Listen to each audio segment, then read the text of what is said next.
Hello दोस्तों, नमस्ते। राधे राधे। आपकी थर्ड ग्रेड की एग्ज़ाम हो चुकी है।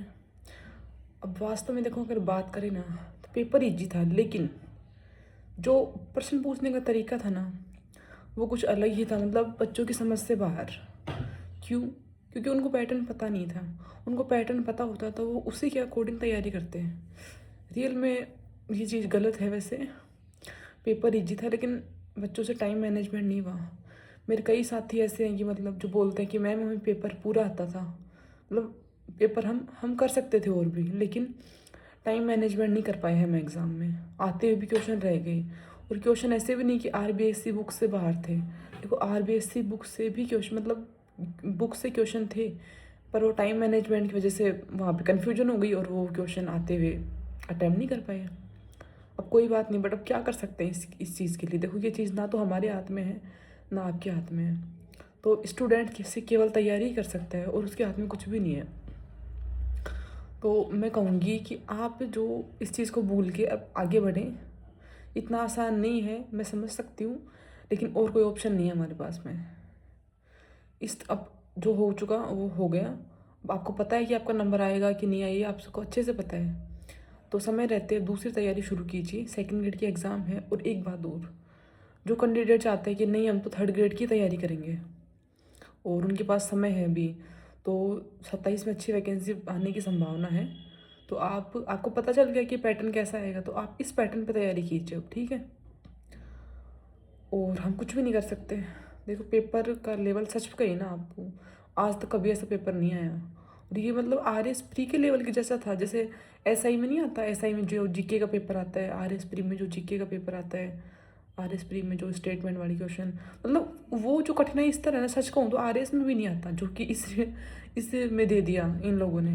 और ऐसा क्यों हुआ है, मैं बताती हूँ आपको। आलोक राज जी ने एक वीडियो में बोला था कि स्टूडेंट्स हम ऐसे कहते हैं कि आरएसएस भी जो बोर्ड है वो ऐसे ही नॉर्मल क्वेश्चन दे देता है, तो मतलब पेपर का कोई पैटर्न नहीं है उनका, बिल्कुल इजी पेपर आता है। ये सब मतलब उन तक बात पहुंची है, तभी उन्होंने पेपर का जो कठिनाई स्तर है, जो कुछ भी कहें कि भाई पेपर का पैटर्न है, पूरा चेंज किया है। तो इस चीज़ के लिए देखो, जिम्मेदार भी हम ये नहीं कह सकते कि स्टूडेंट हैं, लेकिन अब क्या कर सकते हैं। देखो, बस हमारे हाथ में ये है कि हम तैयारी करें। अगर हम बात करें कट ऑफ की, तो देखो, पिछली बार पोस्ट थी, पिछली बार काफ़ी अच्छी पोस्टें थी। उस समय आप देखो कट ऑफ क्या रही थी।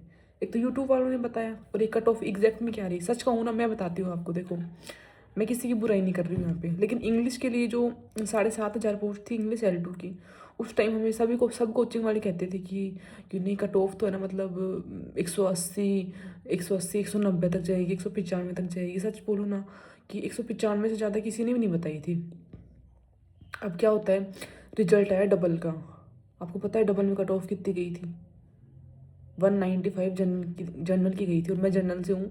तो मेरे मतलब इतना टेंशन हो गई थी कि यार क्या करें, पता नहीं होगा कि नहीं होगा, कि मतलब एक गुना में कट ऑफ कितनी क्या जाएगी। कंडीशन मैं समझ सकती हूँ। देखो, जो कंडीशन मेरी थी ना, वो अब आपकी है। कट ऑफ क्या रहेगी, और कट ऑफ कितनी गई लास्ट में? इंग्लिश की गई थी जनरल की 206। मेरे नंबर थे इंग्लिश में, उसमें मेरे नंबर थे लगभग 214 पॉइंट कुछ, ठीक है। अब कट ऑफ हुई 206, तो आप देख लो कि उस समय इतनी ज़्यादा सीटें थी, और लोग कट ऑफ बता रहे थे डाउन। तो डाउन, ये सोचो ना आप कि भाई तैयारी करने वाले कितने कैंडिडेट होते हैं। भाई आजकल पहले वाला समय नहीं रहा कि भाई पहले वाले की तरह मतलब कट ऑफ कम जाएगी, तो आप कट ऑफ को ज़्यादा ही मान कर चलो। और इस बार तो ये मान लो, अब सीटें बहुत ही कम है पिछले वैकेंसी की तुलना में। सीटें बहुत कम हैं, और फिर आप सोच सकते हो कट ऑफ क्या रहेगी। देखिए, कट ऑफ आप सोच रहे हैं कि भाई पेपर हार्ड था, ये मानो कि उसमें हर तरह के स्टूडेंट थे उस पेपर में। रीट वाले में आरएस की तैयारी करने वाले भी थे, उससे हाई भी थे, एसआई वाले भी थे। तो कट ऑफ आप सोच सकते हैं कि भाई आपको पेपर हार्ड लगा, तो ये थोड़ा ना कि सबको भी हार्ड लगा, सबको हार्ड नहीं लगा। और कैंडिडेट वही थे, सीटें कम है, तो आप खुद सोच सकते हो कट ऑफ इतनी कम नहीं रहेगी जितना आप सोच सकते हो। देखो, मेरे अनुमान से अगर माने ना, तो L1 की मेरे अकॉर्डिंग 200 से 215 के बीच में तो रहेगी ही। आप 200 मतलब 205 प्लस तो श्योर माने कि भाई कट ऑफ इतनी तो रहनी है, इतनी कम नहीं रहेगी। आप सोचो कि भाई पेपर कम मतलब पेपर है ना बहुत ज़्यादा हार्ड था तो कट ऑफ कम रहेगी, नहीं ऐसा नहीं होता है। पेपर जो कट ऑफ निर्धारित करते हैं ना उसमें हर चीज़ देखी जाती है, पेपर का पैटर्न, सीट, कैंडिडेट, कितने कैंडिडेट ने एग्ज़ाम दी, सब चीज़ें। तो देखो अब कट ऑफ को तो छोड़ो, आप कट ऑफ के टाइम में अभी बहुत टाइम लग जाएगा और आपका ये टाइम ख़राब हो जाएगा। क्यों? अभी देखो आंसर की आएगी, आपत्तियाँ लगेंगी, फिर उसके बाद में डबल लिस्ट आएगी, फिर डीवी होगा, फिर सिंगल लिस्ट आएगी, फिर डीवी होगा। तो इस प्रोसेस में काफ़ी समय लगेगा। और आप मतलब आप है ना एक काम करो, आप इसको भूल जाओ कि भाई हमने कोई एग्ज़ाम दी थी, ठीक है भाई। जिसको सबको पता है कि हमारा नंबर आएगा कि नहीं आएगा, सबको पता रहता है सबको। मतलब जो व्यक्ति जब तैयारी करता है ना, सच कहूँ ना, जो व्यक्ति तैयारी करता है ना उसको ये मतलब अंदर से कॉन्फिडेंस आता है कि भाई हमारा सिलेक्शन होगा कि नहीं होगा। लेकिन इस बार तो पेपर के जो पैटर्न की वजह से थोड़ा डाउटफुल हो गई चीज़ें, तो आप सब कुछ भूल के अब आपका जो प्रेजेंट ख़राब हो गया एक तरह से, मानो प्रेजेंट ख़राब हुआ और वो चीज़ चली गई पास्ट में। तो अब आप अपने फ्यूचर में ध्यान दो कि जैसे अब बहुत सारी वैकेंसी, एक बात बताओ कि राजस्थान में वैकेंसी आ रही है, वरना यूपी जैसे स्टेट में क्या हाल है वैकेंसियों की, नहीं आती वैकेंसियाँ। तो आप अब जो भी है सबको भूल जाओ, इतना आसान नहीं है लेकिन फिर भी कोशिश करो भूलने की, क्योंकि हमारे पास कोई और ऑप्शन नहीं है। अब ऐसे नहीं कि हम पढ़ाई को छोड़ दें, नहीं छोड़ सकते। कि एक मिडिल क्लास व्यक्ति के लिए पढ़ाई क्या मायने रखती है आप भी जानते हो और मैं भी जानती हूँ अच्छे से। तो अब आप सब कुछ चीज़ें छोड़कर देखो, सेकंड ग्रेड की एग्ज़ाम है जुलाई में, फर्स्ट ग्रेड की है मई में। भाई आपसे नहीं हो पा रहा फर्स्ट ग्रेड तो आप सेकंड ग्रेड की तैयारी करो, काफ़ी समय है आपके पास में। और भाई सेकंड ग्रेड पे देखो आपको रिस्क लेना चाहिए। जो व्यक्ति है कि मैं रीट की तैयारी करूँगा, तो देखो रीट में समय लगेगा, अभी पात्रता परीक्षा होगी उसके बाद में, फिर वो मेंस कब घोषित होती है कब नहीं। इसलिए आप सेकंड ग्रेड की तैयारी कीजिए एक बार, वो बेस्ट रहेगा, क्योंकि टाइम है अभी, थर्ड ग्रेड में टाइम लगेगा, ठीक है।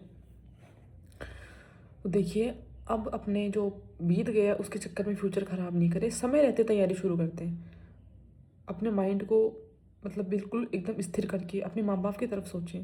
भी पेपर बिगड़ गया वो मैं समझ सकती हूँ, लेकिन अब क्या करें उस चीज़ के लिए, हमारे पास कोई ऑप्शन नहीं है कि भाई हम पढ़ाई छोड़ दें। एक बात बताऊँ आपको, सरकारी नौकरी एक ऐसा चक्रव्यूह है, एक बार आदमी इसमें घुस जाता है ना तो वापस खाली हाथ अगर आता है तो फिर समाज, माँ बाप, पास पास पड़ोस के लोग क्या क्या ताने देते हैं। सरकारी नौकरी के चक्कर में उसे इंसान खाली हाथ बाहर नहीं आ सकता। इसलिए अब समय रहते तैयारी शुरू कर दो आप।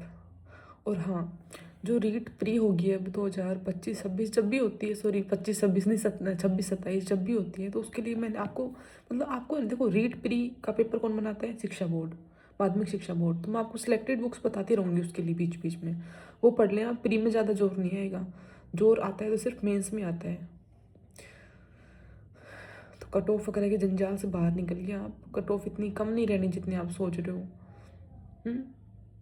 बाकी फिर भी देखो क्या होता है, सब कुछ भविष्य के गर्भ में है। इसलिए अब समय रहते तैयारी शुरू कर दो, सेकंड ग्रेड आपके पास में है, और टेस्ट सीरीज वगैरह ज्वाइन कर लो, कोई कोचिंग ज्वाइन कर लो भी, ताकि इस जो रीट नामक जो ये रीट की एग्ज़ाम है इससे आप बाहर निकले। ऐसे नहीं कि बार बार जैसे क्या नाम है इसके चक्कर में अपना फ्यूचर भी बर्बाद कर ले। समय बहुत कीमती है, पता नहीं इंसान कब पढ़ता पढ़ता पढ़ता पढ़ता 20 से 25 का हो जाता है, या फिर 24 से 28 का हो जाता है, पता ही नहीं चलता। पढ़ाई एक ऐसी चीज़ है, तो समय रहते तैयारी शुरू कर दो। बाकी अपने इष्ट देवी देवताओं को अच्छे से उनकी पूजा करो।